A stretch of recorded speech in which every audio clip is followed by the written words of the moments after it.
evening, visitors. Welcome to the Australian War Memorial's last post ceremony.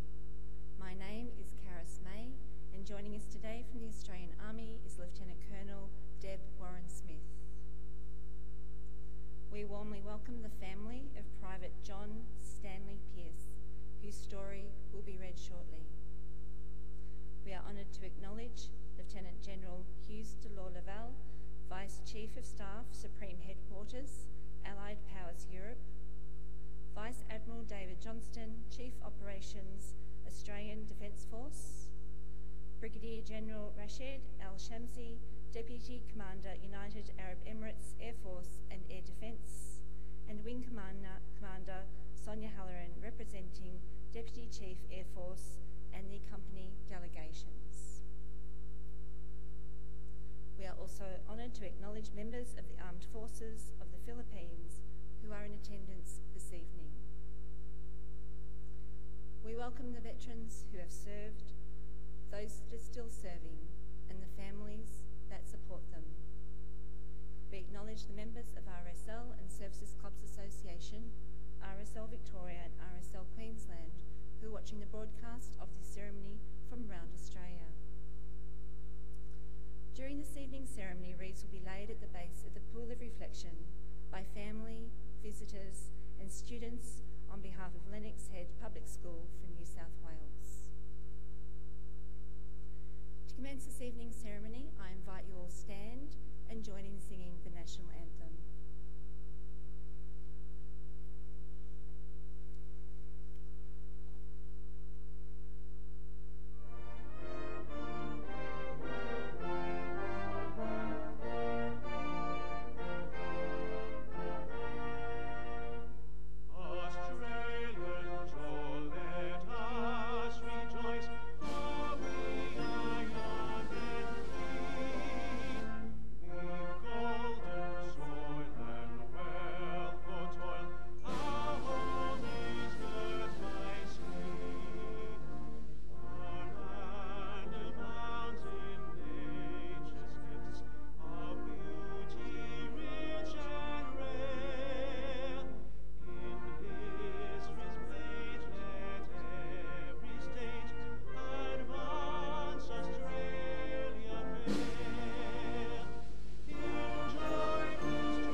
The Australian War Memorial was the vision of Charles Bean, Australia's First World War official historian. Bean landed with the Australian troops on Gallipoli and stayed with them at the front through to the end of the war. The idea of this national memorial and museum came to him at Piesse, France, in the depths of the bloody fighting of 1916. Bean's idea was that this would be a place where families and friends could mourn loved ones buried in faraway places. It would also be a place that could help all Australians understand what these men and women had endured and what they had done for us. Bean's vision, to which we remain true, is best expressed as inscribed at the entrance to the memorial's galleries. Here is their spirit in the heart of the land they loved, and here we guard the record which they themselves made. Tonight, we will read the story behind just one of those on the Roll of Honour, which lists the names of more than 102,000 men and women who have given their lives for us in war and operations for over more than a century. But first we present a lament, Flowers of the Forest.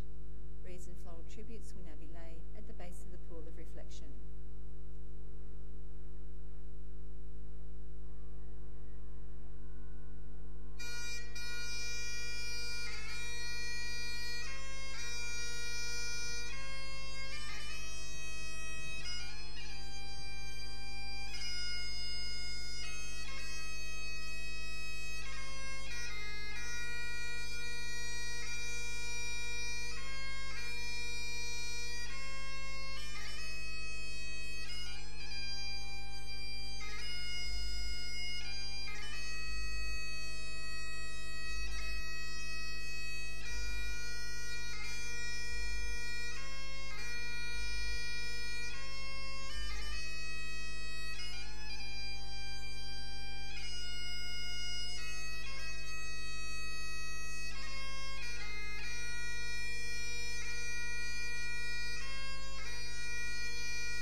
Today we remember and pay tribute to Private John Stanley Piesse.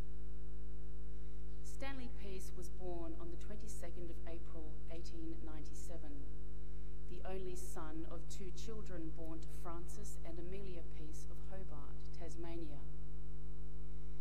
His father worked in shipping and eventually managed the Huon River Shipping Company and became the Master Warden of the Hobart Marine Board. His mother was a well-known figure in Tasmanian life, being member of a number of important committees and boards. She was a tireless worker for the underprivileged children and became a magistrate for the Hobart Children's Court. She was one of the first female justices of the peace appointed in Tasmania. Piesse attended Hutchins School and then the Friends High School. He went to work for an insurance company for a short time before taking up a position as clerk in the City Engineer's office in Hobart. He took a keen interest in military matters and rose to the rank of lieutenant both in the cadets and in the citizens' forces. At some point, he became engaged to Dorothy Hume, also of Hobart. In July 1916, Piesse enlisted in the Australian Imperial Forces. He was 19 years old and so obtained his parents' permission.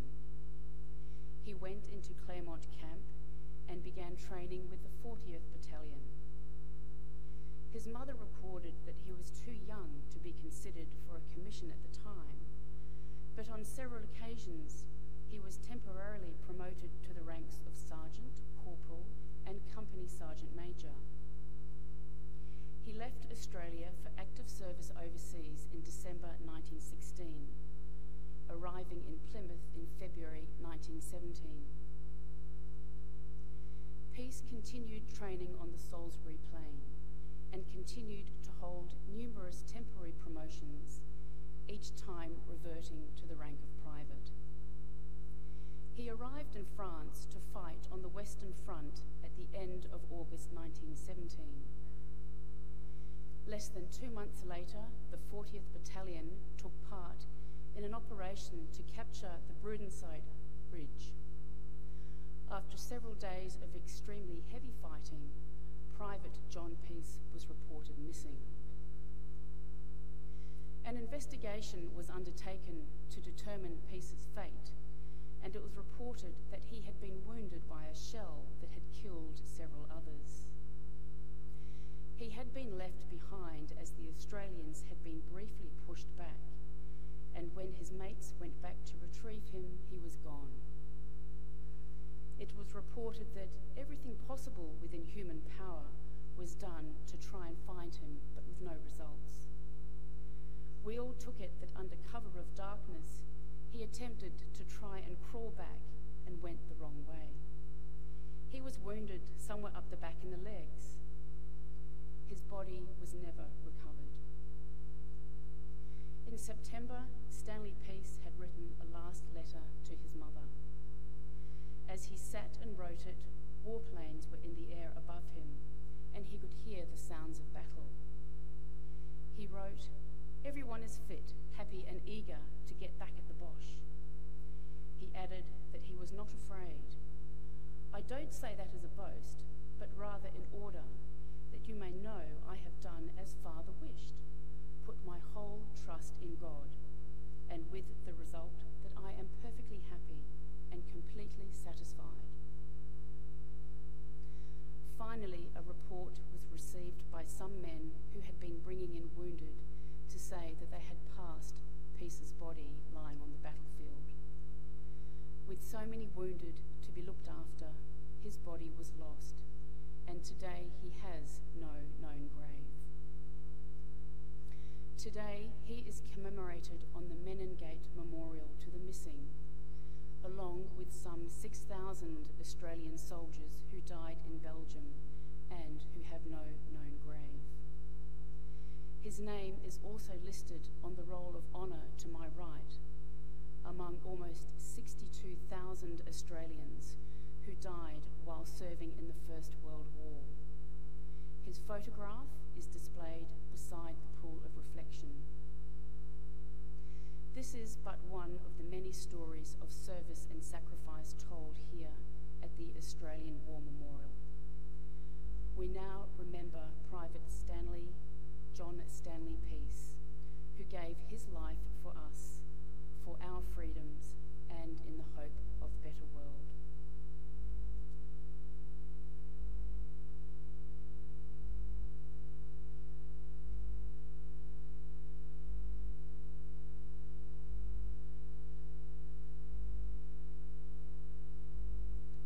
Could you all please stand for the ode and last post?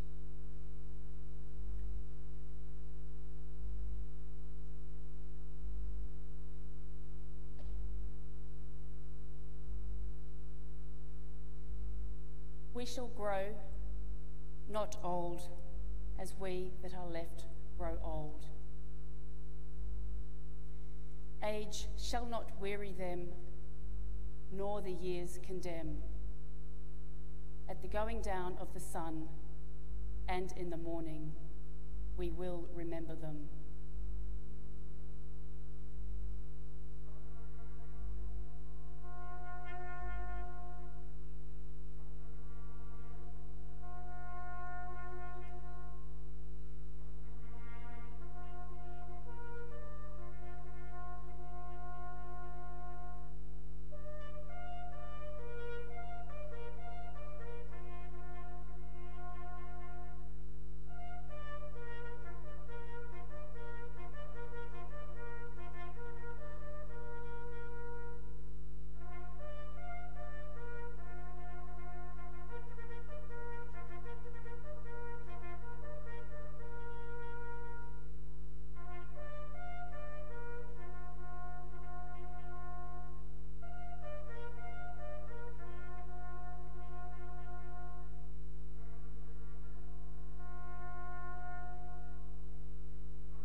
Lest we forget.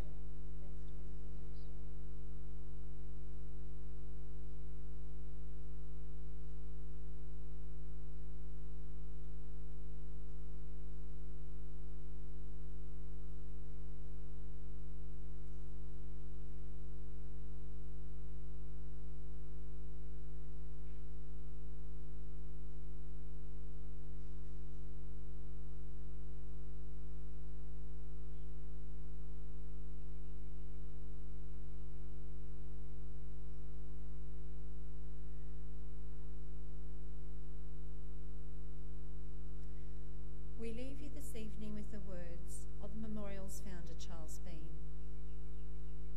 Many a man lying out there at Piesse or in the low scrub at Gallipoli, with his poor tired